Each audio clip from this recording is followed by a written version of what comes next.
What opinion of yours makes you an a-hole? Story 1. Women should only be accepted into the fire brigade, military, police force, etc. if they can pass the same physical tests as the men have to. Female war veteran here who did pass the male standards, commenting a lot of female recruits arrive at boot camp, never having built up basic cardio and strength before in their lives. What's worse is they think their problem is a lack of talent rather than a lack of training. The PT standards for military service are designed around what they can push the average teenager to pass in a couple months. It's grueling for kids who have never left home before, yet really not that tough. As a woman in my 30s, completed the Navy PT run in the time for a 20 to 24-year-old male, and exceeded the push-ups for a 17 to 19-year-old male. Not a humongous Amazon, but had hit the gym and been in shape. Had never been in organized sports back in school because as a girl, nobody expected much, which was BS. Not until leaving home and working a civilian job did I get the freedom and resources to work out properly. Then 9/11 happened, and I had family in WTC. I joined the service later than most. Getting back into shape happens faster than getting into condition for the first time. Once you lift weights at a gym 3 or 4 times a week for a year, then drift out of it, you can regain the muscles in 3 months that took 12 months to build in the first place. Boot camp lasts 2 to 3 months depending on the branch of service. So if you want females to pass the same PT standards as male, I'm cool with that. Follow through though, and stop raising girls with BS expectations. Prep them better before they arrive at basic training, or else make basic training last longer. Because really, a 1.5 mile run is not that hard. A 1.5 mile run is all? Really? They should definitely make that a bit harder regardless. That opinion though really isn't too bad. Like they said though, just follow through and prep them better. On second thought, just prep everyone better. Story 2.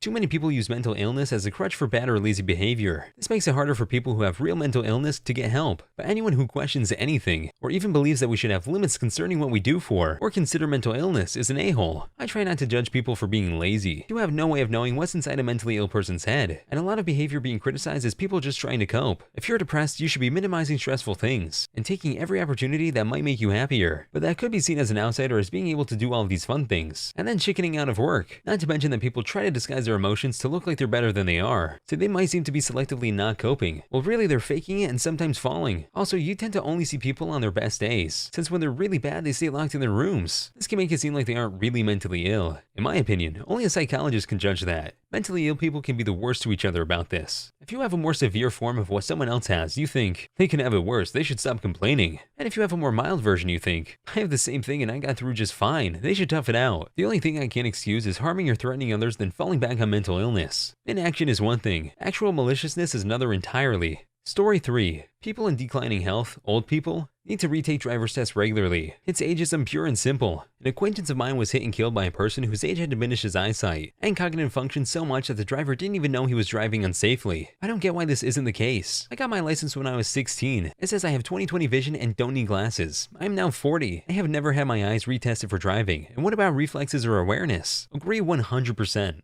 I was behind a woman merging, weaving onto a highway on a ramp at a steady 30 miles an hour yesterday. Cars swarming to get around her. I drove past carefully and glanced over. Sure enough, I saw someone that looked like Emperor Palpatine, with an old lady scarf on her head, with her face 2 inches from the steering wheel, clutching on for dear life. No exaggeration. The entire slow lane, including 2 18-wheelers on I-95, had to merge to the left to get out of her way. I don't care about, oh my god, the feels. There is no excuse for this. It's no more acceptable than any kind of serious impaired driver. Once you hit 70 years old, driver's test. Behind the wheel with an evaluator every year. Deal with it. I never knew this opinion was a hot take or made anyone an a-hole. I thought it was something almost everyone agreed on. It's nothing against older people at all. Just that when you get to a certain age and your body starts to decline, it just isn't safe for you or other drivers. Story 4. Euthanasia should be legal everywhere. Soon as a person's quality of life has declined, they should have that option. I would consider this makes me an a-hole. I know many people who couldn't face it, but my gran is in very late stages of Alzheimer's, and wishes we sent her off ages ago. She's not the gran I knew when I was younger. Why do I want these final days to be my last memories of her? I barely want to see her anymore because it's just depressing for everyone involved. It would release the whole family of a burden we have hanging over us. Constant care and lots of money poured into someone who doesn't know what day it is, and lies there in bed like a Draugr from Skyrim. It's not fair on anyone involved, and Shrug would consider it to be the best thing to do. It would also allow my granddad to get out and about a bit more. He's miserable right now because of the heartbreak he's facing. He can't get out because he can't leave her, even though she sleeps for days on end. It's just that constant risk. It really sucks. Dare I say everything would be far easier if my gran had just been safely, quietly, and peacefully euthanized in her home about a year ago. But you've just got to deal with it and try not to think about this kind of thing. If she wanted it and was able to vocalize that opinion now, I think I'd agree. To me, it seems like she's just considered a burden, and that's not really fair. She didn't ask for this. Story 5. I'm about as liberal as it gets on all my opinions, but I'm kind of tired of hearing about the spectrum of genders. Look, I'll call you whatever you want me to, but upon first meeting, I will refer you to using male or female terms, based on whichever sexual features you present. Don't get offended with me. It seems like every day someone creates a new word to describe their gender or sexuality. That being said, I am going to respect you regardless, and I don't care who uses what bathroom. Just don't act like an a-hole to me when I call you sir, and you are actually a wolfkin amniosexual, partially binary womp rat. While I'm mostly accepting of people who exhibit a non-binary gender identity, I've always believed that these people need to understand that until told otherwise, people are going to assume your gender. While they may dislike it, simply saying, actually I don't identify with that gender, / don't use those pronouns, should rectify the situation. If the person continues to intentionally misgender you after you tell them, then be the biggest a-hole you want, but do not assume that we will be able to know the full extent of your gender identity at a glance. It always seems to be the ones with the absolute weirdest ones that get the most offended.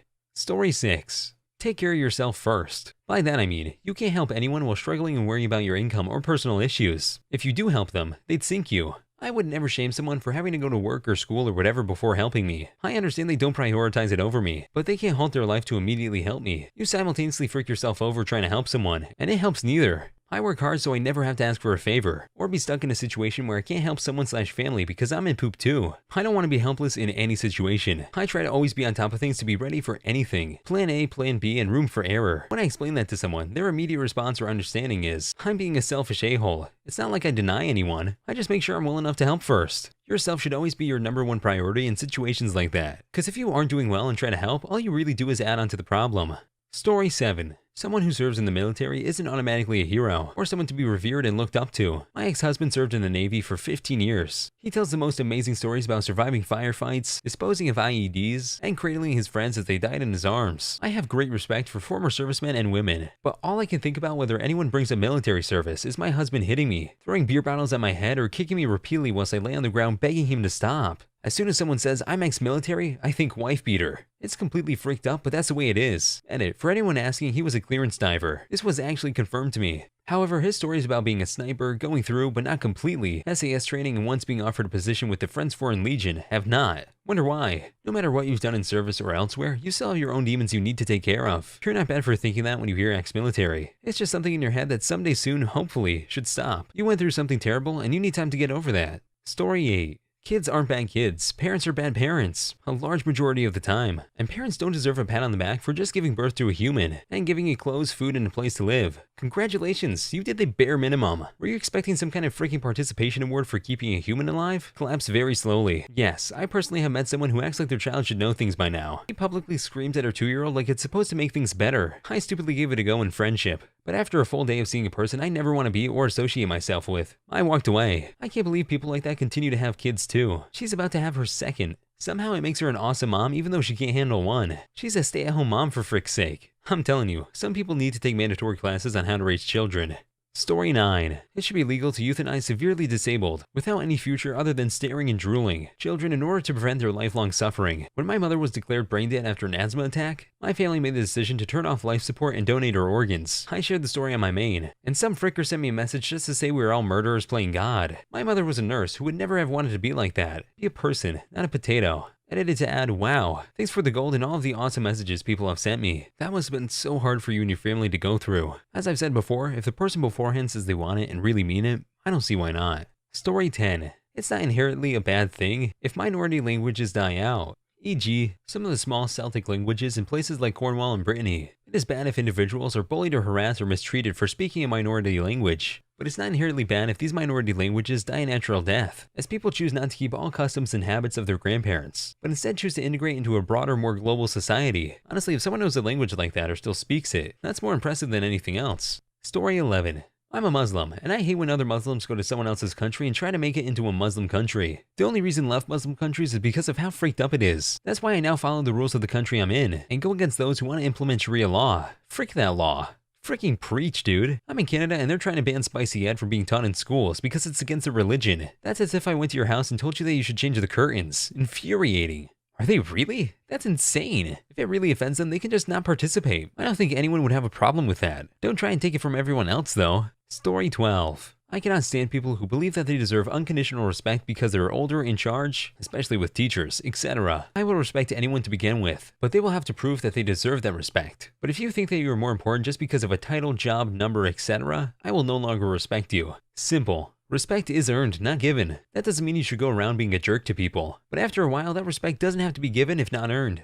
Story 13. Assisted suicide for all and for all a good night. Got a ringing in your ears? Let the doctor permanently cure that bout of tinnitus for you. I unironically think that should be just another lifestyle choice. Look at all the billions we waste so old people can suffer a few more additional months at the ends of their lives. That makes no sense to me. Cold as it sounds, you have a point. Does he? Story 14. If you claim that you have some sort of mental illness, you should have a signed paper from your therapist confirming you do in fact have this illness. This is something I might be able to get behind, just due to so many people self-diagnosing and taking away from people who actually do have an illness. Story 15. No, Cheryl, you don't have OCD. You just like being neat. And for frick's sake, no, Christine. You aren't depressed or have anxiety. You just feel a little sad at the moment. You're gonna be just alright and laughing at that poor girl who tripped over your freaking terrible attitude. Story 16. Family isn't nearly as important as people think it is. Don't ever let someone pressure you into something because they're family. If you want to cut them out of your life, go for it. There's a nice quote from Game of Thrones that's something like, "They're not my family. They're a-holes with my nose." This one is definitely true for some.